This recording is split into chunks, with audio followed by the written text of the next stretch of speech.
invested in Tesla may not be as willing to accept the consequences of Musk's actions, including Gerber Kawasaki CEO Ross Gerber.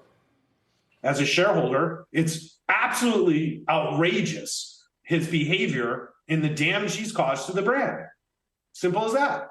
And joining us now is a Tesla shareholder, Kristen Hull, founder and CIO of NIA Impact Capital, and Americus Reed is a marketing professor at UPenn's Wharton School of Business. He is also a CNBC contributor.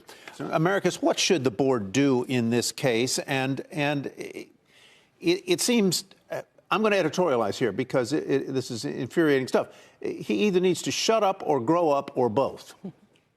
Yeah, it's a great point, Tyler, and great to be here with you and Kelly. I think that it's an important point here to be made that, you know, you just can't go off willy-nilly in making these kinds of comments. I think it's quite interesting when you're in a situation where you're not doing any real advertising for your companies. Your advertising is really conflated with your personal opinions on a social platform that you own.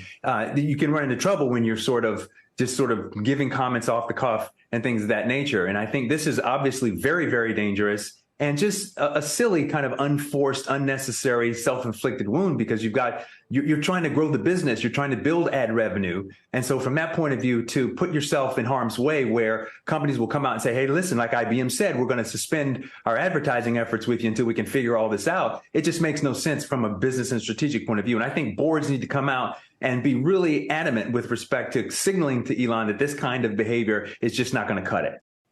Americus, let's turn to the IBM pulling its advertising money from the platform, which didn't directly have anything to do with the tweet or the X or whatever you call it now, that Musk placed there, but rather with the proximity of IBM's advertising to other postings that either embrace pro-Nazi or other kind of hateful speech.